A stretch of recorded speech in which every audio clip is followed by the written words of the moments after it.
Hello friends, welcome to my YouTube channel Bookshuk with Chai। नमस्कार दोस्तों, आज मैं लेकर आई हूँ अमृता प्रीतम जी की कहानी एक रुमाल एक अंगूठी एक जलनी। ये मोहब्बत की बहुत ही खूबसूरत कहानी है, तो चलिए सुनते हैं। कच्ची पहली से लेकर 8वीं तक बंती हमारे साथ पढ़ती रही थी।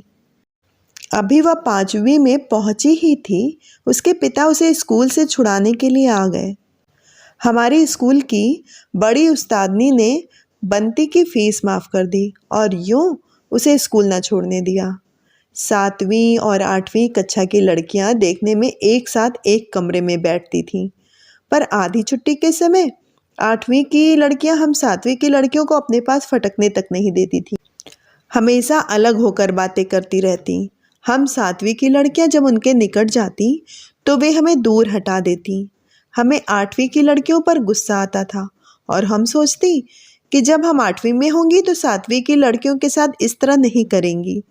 और फिर जब हम 8वीं में चढ़ी, गर्मी की छुट्टियों के बाद जब स्कूल खुले, हमसे भी वही बात हो गई जो हमने सोचा था कि हम नहीं करेंगी।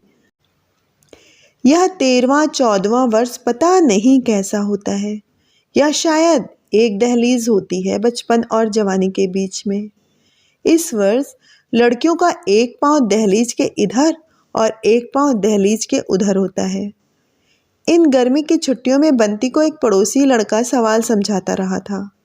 हर रोज छुट्टी के समय बंती हमें छिप छिप कर उसकी बातें सुनाया करती थी। अब हम 8वीं की लड़कियां आधी छुट्टी के समय 7वीं की लड़कियों को पास फटकने नहीं देती थी। जिस दिन बंती हमें उस लड़के की बात ना सुनाती, हमें ऐसा लगता जैसे उस दिन स्कूल में आधी छुट्टी हुई ही नहीं थी। मेरी तो हंस बोल लेने की प्रीत है और मुझे क्या लेना उससे, और उसने क्या लेना मुझसे। कभी कभी बंती हमें इस तरह कहकर बात टाल जाती थी। बंती लाख टालती, पर उसके चेहरे से हमें प्रतीत होने लगा था कि वह हंस बोल लेने की प्रीत अब बंती के कंठ में से होकर उसके दिल में उतरने लग गई है। तभी तो अक्सर उसकी जुबान सुस्त हो जाती थी और वह ज़्यादा बातें नहीं कर पाती थी। एक दिन उस पगली ने अपने हाथ में पेंसिल पकड़ी और गणित की कॉपी पर कोई 20 जगह उसका नाम लिख दिया, राजू राजू राजू। हमारी उस्तादनी ने उसकी कॉपी देख ली। कक्षा में तो उसे कुछ न कहा, पर जब आधी छुट्टी हुई तो उसे अपने कमरे में बुलाया और कमरे का दरवाज़ा बंद कर लिया। बंती की मानो सामत आई हुई थी, पर हम तो बंती की सहेलियां थी ना। हम सब के चेहरे उतरे हुए थे। काफ़ी समय के बाद जब बंती बाहर आई तो रो कर उसकी आंखें लाल हो चुकी थीं। कॉपी पर जहाँ जहाँ राजू का नाम लिखा था, उस्तादनी ने रबड़ से उसे मिटा दिया था। 8वीं कक्षा जब एक नाव की तरह वार्षिक परीक्षा के किनारे लग गई तो सभी लड़कियां यात्रियों की तरह एक दूसरे से अलग हो गईं। हमारा यह स्कूल तो 8वीं कक्षा तक ही था। बहुत सी लड़कियां अलग अलग स्कूलों में दाखिल हो गईं। बंती सिलाई के स्कूल में चली गई। 2 साल बाद मुझे बंती के विवाह का कार्ड मिला, और लड़कियों को भी गया होगा। मैंने जल्दी से कार्ड पर लड़के का नाम पढ़ा। लिखा हुआ था करमचंद। कार्ड पर राजू की बजाय यद्यपि करमचंद लिखा हुआ था, तो भी वह विवाह का कार्ड था और हर एक विवाह को बधाई लेने का हक होता है। मैं भी बंती के विवाह पर गई उसे बधाई देने। बंती के हाथों में मेहंदी, बंती की बाहों में कलीरे। मैंने बंती को बधाई दी। मैं बंती से उस हंस बोल लेने की प्रीत के बारे में कोई बात नहीं करना चाहती थी, पर कुछ देर बाद वही मुझे एक तरफ ले गई और बोली, मेरी एक चीज़ संभाल कर रख लोगी? क्या? एक रुमाल। मुझे ये पूछने की ज़रूरत नहीं थी रुमाल किसका था। रुमाल राजू का ही हो सकता था। इसमें ऐसी कौन सी बात है? रुमाल तुम अपनी और चीज़ों के साथ ही कहीं रख लो ना। पर उसके कोने में नाम लिखा हुआ है। किसी को क्या पता वह किसका नाम है? सिर्फ राज लिखा होता, कोई देखता पूछता तो मैं कह देती मेरी सहेली का नाम है, पर राजू लिखा हुआ है ना। राजू तो लड़कियों का नाम नहीं होता। किस चीज़ से लिखा हुआ है? उसने एक दिन पेंसिल से लिख दिया था। मैंने सुई लेकर धागे से कढ़ाई कर दी। तो धागा उधेड़ डालो। उधेड़ डालूं? या तो मुझे ख्याल ही नहीं आया। बंटी ने एक लंबी सांस भरी। कहने लगी, तुम्हें याद है एक दिन हमारी उस्तादनी ने रबड़ लेकर मेरी कॉपी में से उसका नाम ही मिटा डाला था। आज मैं उसी तरह से उसका नाम उधेड़ देती हूँ। मेरा मन भर आया। बंटी ने मेरे सामने ट्रंक में से सुर्ख रेशमी रुमाल निकाला और सुई लेकर उस पर कढ़ा हुआ राजू का नाम उधेड़ने में लग गई। बंटी ने ही तो उसका नाम काढ़ा था। कॉपी पर से उस्तादनी ने राजू का नाम मिटा डाला था। विवाह के कार्ड पर समाज ने राजू का नाम लिखने नहीं दिया और आज वही बंटी मेहंदी लगे हाथों से रुमाल पर से उसका नाम उधेड़ रही थी। चलो छोड़ो इन बातों को। तुम खुद तो कहा करती थी ना, या हंस बोल लेने की प्रीत है। सोचा तो यही था, पर हंस बोल लेने का प्यार मेरी हड्डियों में समा गया है, लहू में रच गया है। बंटी की आंखें भर आईं। सुना है तुम्हारे ससुराल वाले बहुत अमीर हैं, अच्छे कर्मों वाली हो तुम। उनका नाम भी करमचंद। कितनी देर बाद मैंने बात को मोड़ा। नामों से भी कर्म बनते हैं। बंटी ने सिर्फ इतना ही कहा। कभी चिट्ठी लिखा करोगी या सहानी बनकर हम सबको भूल जाओगी? कहीं भूलना अपने बस में होता है? बंटी ने एक लंबी आह भरी। इस समय भी शायद उसके मन में सहेलियों का ख्याल नहीं था, सिर्फ राजू का ख्याल था। राजू को तुम चाहे भूलो ना भूलो, पर चिट्ठी तो तुम उसे लिख नहीं सकोगी। हमें कभी कभी लिख दिया करना, चाहे चिट्ठी में राजू की ही बातें लिखना। अच्छा, कभी कभी मन की भड़ास निकाल लिया करूँगी, पर एक बात है। क्या? तुम मुझे उसकी बात कभी ना लिखना। पता नहीं वे लोग कैसे हैं, बिल्कुल गांव में रहते हैं। सुना है चिट्ठी भी वहाँ हफ्ते में 2 बार जाती है। पते पर जिला, तहसील, डाकखाना, गांव और ना जाने क्या क्या लिखना पड़ता है। शायद वे लोग मेरी चिट्ठी को पढ़कर ही मुझे दिया करेंगे। बंटी को ससुराल गए आज 15 वर्ष हो गए हैं। पहले 4 वर्षों में उसने मुझे कुछ पत्र लिखे, ज़्यादा नहीं, पर जितने भी लिखे उसमें मन की भड़ास थी। मैं बंटी को हमेशा जवाब देती रही, पर उसके कहने के मुताबिक सिर्फ रश्मि किस्म के ही जवाब उसके पास पहुंचते रहे। कभी उसके मन की बातों का जवाब नहीं लिखा। फिर 10 वर्ष। बंटी को पता नहीं क्या हुआ, उसने मुझे कोई पत्र नहीं लिखा। मैंने समझा अब वह अपने परिवार में खो गई होगी। मैंने भी कभी उसे पत्र नहीं लिखा। सोचा कहीं मेरा पत्र उसकी कोई सोई हुई पीड़ा न जगा दे। पर आज बंटी का अचानक पत्र आया। पता नहीं है कैसा पत्र है। इसमें सिर्फ उसके मन की आवाज़ नहीं, इसमें जैसे हर स्त्री के मन की आवाज़ हो। मेरा मन भरा हुआ है। उसने मुझे जवाब देने से रोका है, नहीं तो आज मैं उसे बहुत लंबा पत्र लिखती और मेरा मन हल्का हो जाता। आज मैंने उसके सारे पुराने पत्र निकाले हैं और आज का पत्र भी सामने रखा हुआ है। एक बार सारे पत्रों को पढ़ रही हूँ। एक स्त्री के मन की आवाज़ कि आज कौन सा दिन है। सिर्फ जब गांव में डाकिया आता है तो पता लगता है कि आज मंगलवार है या शनिवार। यहाँ पूरे हफ्ते में 2 बार डाकिया आता है। जैसे शहरों में तेल तांबा मांगने वाले हफ्ते में 2 बार आते हैं। जब डाकिया आता है तो मुझे लगता है मानो वह कह रहा है, मंगलवार टले भार तेल तांबे का दान, या शनिवार टले भार तेल तांबे का दान। पर वे लोग पता नहीं कैसा तेल तांबा दान करते हैं, जिन्हें उनके मित्रों के प्यारों के पत्र आते हैं। मैं किसके पत्र के लिए डाकिये का रास्ता देखूं? अच्छा, तुम ही मुझे 2 शब्द लिख देना, कोई बात ना लिखना पत्र में, बस इतना ही कि तुम्हें मेरा पत्र मिल गया। मैं इतनी बात के लिए ही डाकिये का रास्ता देखूंगी। तुम्हारी बंटी। तुमने बारात में मेरा ससुर देखा था, खिजाब रंगीन दाढ़ी वाला। अगर तुम मेरी सास को देखो तो सच कहती हूँ हैरान हो जाओगी। सास तो क्या, अभी वह पुत्र वधू भी नहीं लगती, बिल्कुल कुंवारी लगती हैं।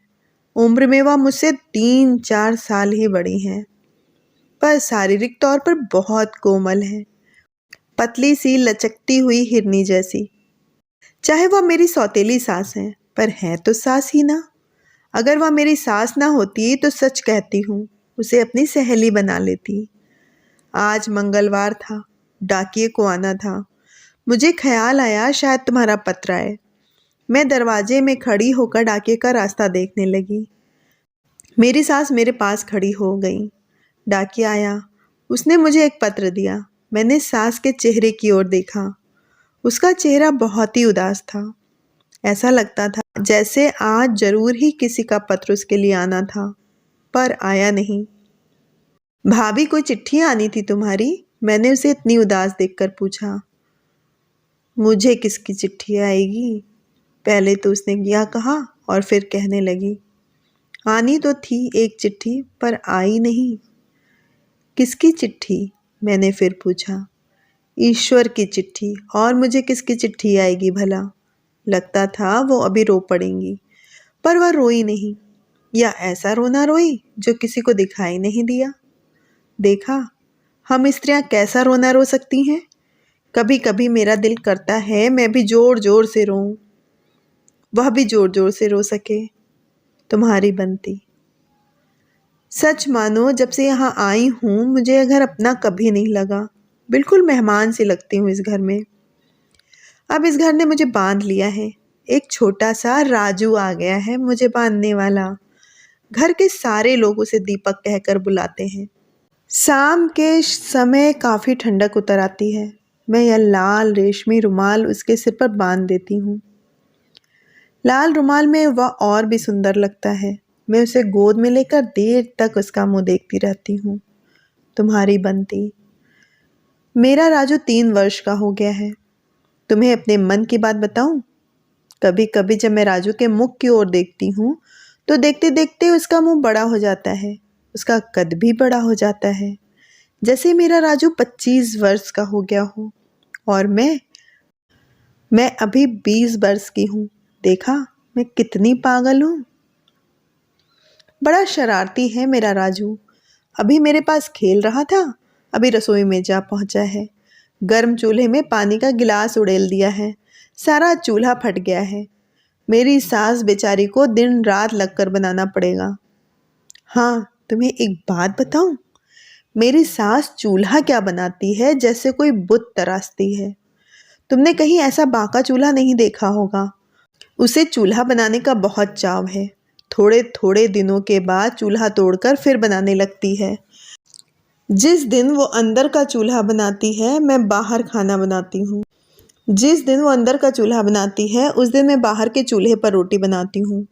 वैसे जहाँ तक मन पड़ता है वह खाना पकाने का सारा काम स्वयं ही करती है। जब वह 15-20 दिन बाद रसोई का चूल्हा तोड़कर नया बनाने लगती है, उस दिन खाना पकाने के काम को हाथ नहीं लगाती। चूल्हा बनाने का तो उसे कोई खौफ है। आए दिन मिट्टी में पानी डालकर बैठ जाती है। रसोई का दरवाज़ा अंदर से बंद कर लेती है, मिट्टी गूंथती है और साथ में गाती है। वैसे मैंने कभी उसे गाते नहीं सुना। गाना तो एक तरफ, उसे कभी मन भरकर बातें करते भी नहीं सुना। पर चूल्हा बनाते समय वह ऐसे गाती है जैसे कोई चरखा काटे और लंबा गीत शुरू कर दे। ईश्वर ही जाने उसके मन पर क्या गुजरती है। माता पिता ने भी तो उसकी जवानी से धोखा किया है। हीरे जैसी लड़की को तराजू में रखकर चांदी के रुपयों की एवज में कंकड़ के पल्ले बांध दिया। अच्छा, 2 शब्द जल्दी लिखना। तुम्हारी बंती। तुमने गीतों के बारे में पूछा है जो मेरी सास गाती है। पूरा गीत उसने कभी नहीं गाया। जब कभी एक ठप्पा गाती है तो घंटे भर वही गाती रहती है। आज भी उसने पुराने चूल्हे को तोड़कर नया बनाना शुरू किया है। रसोई का दरवाजा अंदर से बंद है। उसकी आवाज आ रही है, आ रे चंदा हाथ सेक ले, बिरहा की आग हमने आंगन में जलाई है। और मैं तुम्हें पत्र लिखने लग गई हूँ। मैं बाहर आंगन में बैठी हुई हूँ। उसने कोई और ठप्पा शुरू किया तो मैं तुम्हें लिखूंगी। दिन ढल चला है। वही ठप्पा सारे दिन गाती रही। आज उसकी आवाज़ भी रुंधी हुई थी। कितनी देर तो उसकी आवाज़ निकलती ही नहीं, रुक रुक कर आवाज़ आई है, अगर नौकरी पर चले हो तो हमें जेब में डाल लो, ही रात पड़े हमें निकाल कर कलेजे से लगा लेना। हाँ, मुझे उसका एक गीत याद आया है। वह उसने आज तो नहीं गाया, पर पहले गाया करती थी। आपने न सुख का संदेश भेजा, न आपने चिट्ठी भेजी है, किसके हाथ में सुख का संदेशा भेजूं, किसके हाथ में चिट्ठी भेजूं। लिखने के लिए कागज नहीं है, कलम के लिए काही नहीं है, दिल का टुकड़ा मैं कागज बनाती हूँ और उंगलियों को काट कर काही, आंखों का काजल स्याही बनाती हूँ, आंसुओं का पानी डालती हूँ, परछाइयाँ ढलने पर चिट्ठी लिखने बैठती हूँ, मेरी आंखों से आंसू बरस रहे हैं। रसोई का दरवाज़ा अभी भी बंद है, बंद दरवाजे से भी जैसे गुजर कर मेरा मन उसके मन में समा गया है। इन गीतों में भला कौन सा गीत है जो उसके मन का नहीं और मेरे मन का नहीं। तुम्हारी बंती। एक बार मैं तुम्हें लिखना भूल गई थी। मेरी सास को कई दिनों से रोज थोड़ा थोड़ा बुखार हो जाता है।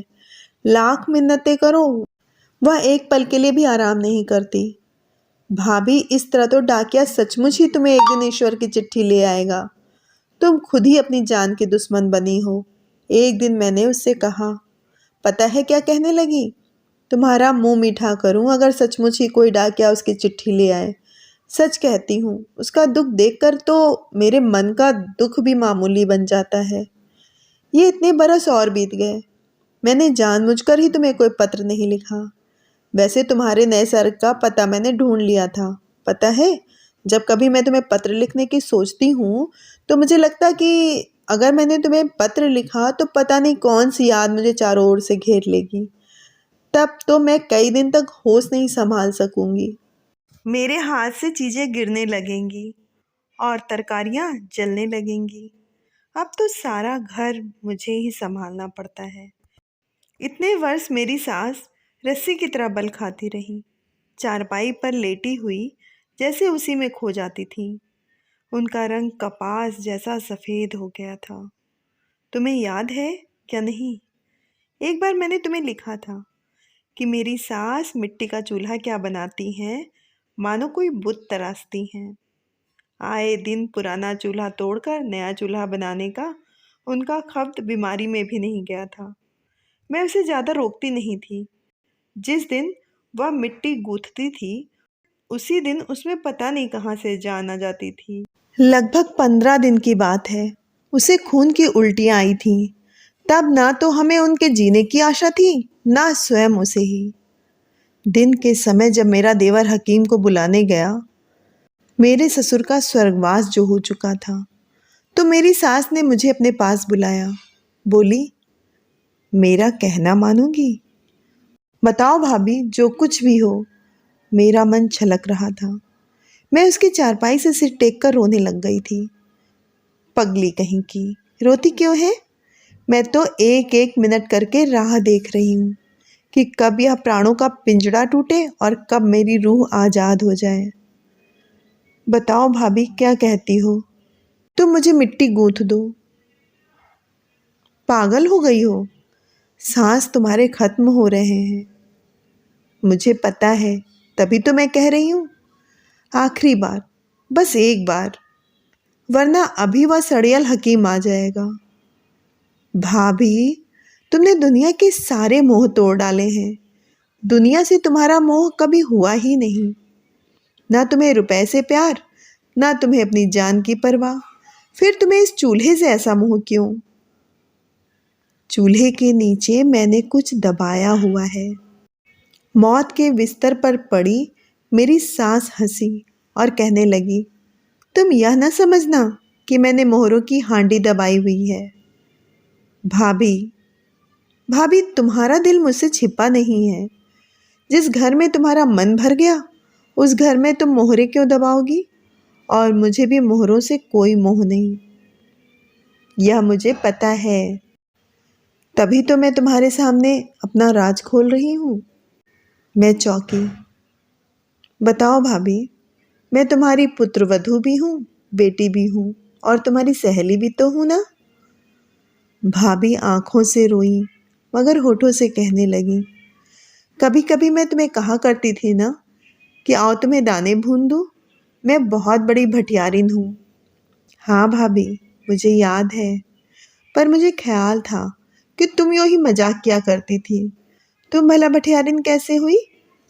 नहीं बनती, मैं सचमुच भटियारिन हूँ, किसी भट्ठी वाली की भटियारिन। तुम अभी वह चूल्हा उखाड़ो तो नीचे की ईंटें भी उखाड़ देना, कच्ची मिट्टी से ही लिपी हुई हैं। नीचे क्या है? चलनी, मेरे भटियारे की निशानी, और साथ में एक अंगूठी भी, वह भी उसी की निशानी। और भाभी ने अपने उखड़ रही सांसों में मुझे बताया कि उन्हें अपने गांव के एक लड़के से प्यार था। मोती नाम था उसका। माता पिता को नकली ही मोती पसंद आया। उन्होंने बेटी को कुछ कौड़ियों के मोल बेच दिया। विवाह को कुछ ही समय हुआ था कि उदास मोती ने भटियारा बनकर उसके ससुराल के गांव में भट्ठी शुरू कर दी। जब मेरी सास, रूपो नाम था उसका, दाने भुनाने गई तो मोती को भटियारा बना देखकर जैसे उसकी भट्टी में खुद ही भुनने लग गई। मोती ने जो कदम उठाया था उससे भला उसका क्या बनता संवरता, और रूपो का भी क्या संवरता। एक दिन रूपो उसके पांव पर गिरकर रोई, तुम्हें मेरी कसम है जो तुम अपनी यह हालत बनाओ, भुने हुए बीज अब उगेंगे नहीं। उसी दिन रूपो ने उसकी भट्टी तोड़ डाली। कढ़ाई उसे उठाई नहीं गई, सो वह चलनी ही उठा लाई और उसे हुक्म दे आई कि अपने गांव वापस लौट जाए। मोती न उसकी कसम लौटा सका और न उसका हुक्म टाल सका। अपनी अंगूठी एक निशानी उसने रूपो को दी और दूसरे दिन पता नहीं कहाँ चला गया। मोती भटियारा क्या बना, रूपो को सारी उम्र के लिए भटियारिन बना गया। इसने उसकी चलनी और अंगूठी अपने पास रख ली। अंगूठी पर मोती का नाम लिखा हुआ था, कहाँ छिपाती। चूल्हा तोड़कर उसने दोनों चीजें मिट्टी के नीचे दबा दी और ऊपर नया चूल्हा बना दिया।